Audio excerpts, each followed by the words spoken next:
You are listening to the Life in Alignment podcast, and this is your host and your coach, Naftali Anderson. And today's episode is called The Power of Alignment. So relax your mind and enjoy the show.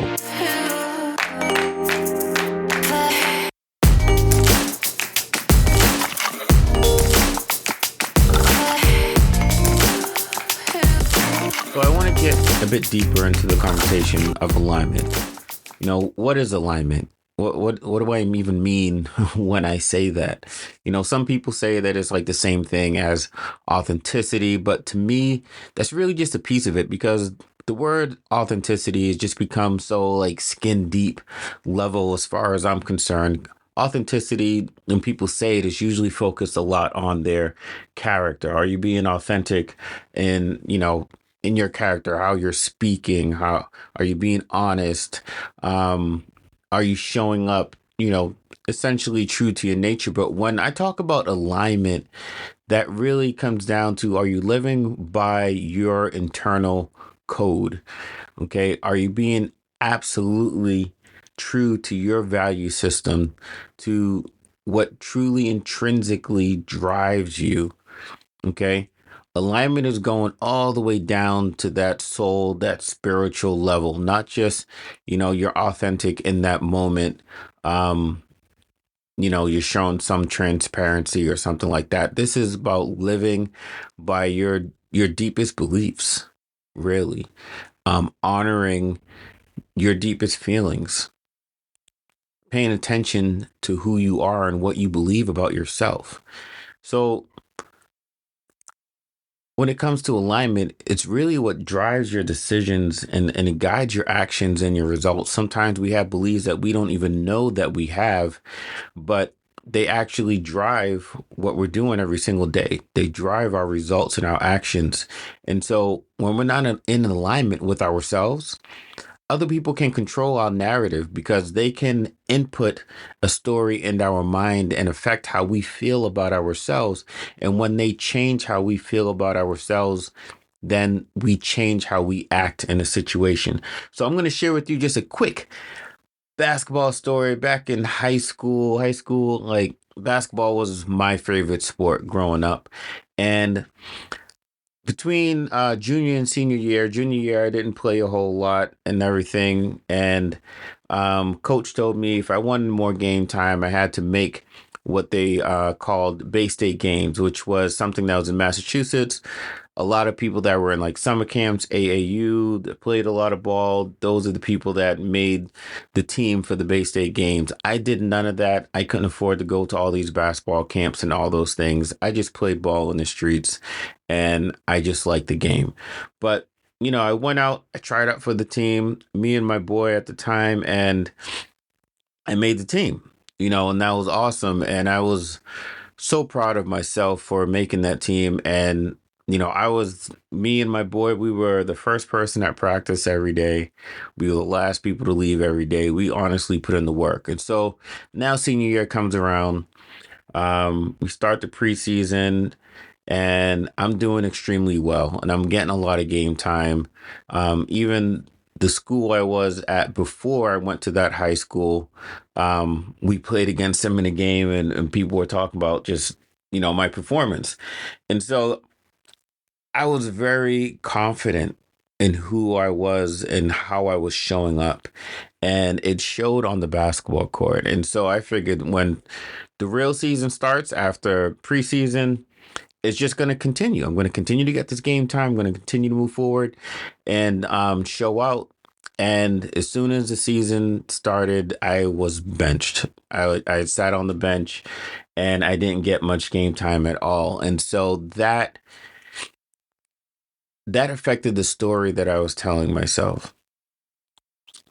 And so when I did get in the game later on in the season, I no longer was playing with that same confidence. I was no longer playing with that belief of the skill that I had.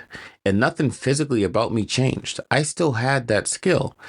Okay. But I was no longer in alignment with who I am and what I believed about myself. I let somebody actually change my story and paint a different picture, okay, on my self image, which changed my whole performance.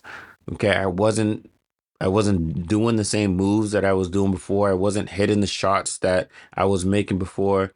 I wasn't playing at a high level. And then at that point I didn't show that I really deserved to have the game time. And so we have to pay attention to what we're telling ourselves, and we have to pay attention to our self-image and not let the world dictate who we are and the value that we bring. And that's why it's so important to be in alignment. In that situation, I let other outside influences tell me what the value I brought onto the court. And so I knew what I could bring, but I let the world change that for me. Okay. And I saw myself as less than because of it. Working in alignment. Okay. Being in alignment, living your life in alignment is when you bring your whole spirit, your body, your mind, focus on a goal. Okay. They're all working together in unison. All right. They're working in agreement. We're trying to accomplish something. We're trying to move towards a purpose, whatever it may be. And another reason why is it so important for men in particular? Okay, I coach men. And why is it so important for us? Because the biggest killer of men under 50 is suicide. About 79% of suicides are men. That's a lot. That's a lot. Because men, we suffer in silence. We suffer in silence, and we're taught to do that. We're taught to just bury it. We're taught to man up. But we need to stop rejecting ourselves in the name of this perfection or ambition or manning up. Okay. We can't keep burying every single pain that we feel and trying to answer the same answer that we all say, right? I'm fine. That's the answer that we all say. No, I'm fine. I'm good. When we're really not. And most of the time, we don't believe anybody truly cares, anyways. So why answer any differently? We don't want to complain. We don't want to seem weak. We don't want people to realize that we may not have it all together because it looks like everybody else has it figured out. Why the hell can't I? So I'm fine. I'll figure it out. I'll work it out. I'll find a way. Many men they just feel extremely overwhelmed and burnt out, and it feels like there's no peace or light at the end of the tunnel. There's so many men that are working crazy hours, and at the end of the day, they don't truly even understand why. There's men that will work and, they say it's for their kids, but then they turn around and say, if my kids were not here, I probably wouldn't be either. That the only reason that they're still alive, that they haven't committed suicide, is because of their kids. Okay, it's not a noble thing when we do that.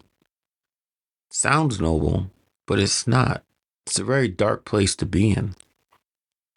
And the energy that we're actually giving to our kids when we're in that place is not one of power, is not really a true energy of security.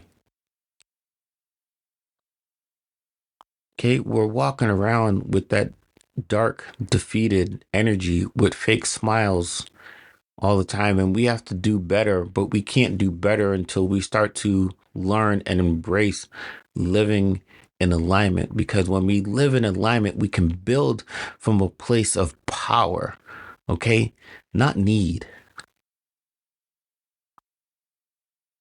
This is when we start accepting who and what we are, and we start using all this emotions, the pain, the fear, the judgment, the rejection, the whatever it is. but we start using it to move more with integrity, more with power, where the world or circumstances that are happening in the world, they no longer have full control over how we feel about life, and more importantly, how we feel about ourselves. This this is why this podcast exists. This is a path that I had to walk. Well, this is the path that I had to fight through to figure this out. I got so tired of being in a dark place. I got so tired of letting the world dictate my value. I got so tired for looking for validation and approval from everybody. I got so tired of feeling like no matter what I do, it will never truly measure up. The peace will never last. So I spent over 20 years just trying to figure this thing out. And I'm going to spend each episode giving it to you. Everything that I've learned, everything that I've gone through, challenges that maybe I'm still even going through. Okay, because the walk is not going to be perfect. It will be a battle. But when you learn how to live in alignment, the battles get smaller and you become more powerful. So I'm going to leave you with this. I pray that this podcast inspires you, empowers you, and it starts to equip you to be everything that God created you to be. And I want to hear from you. I want to hear your struggles. I want to hear your battles. I want to know how I can bring the most value that I can possibly bring to this podcast, or even what guest that may be powerful for you. But let's live this life in alignment.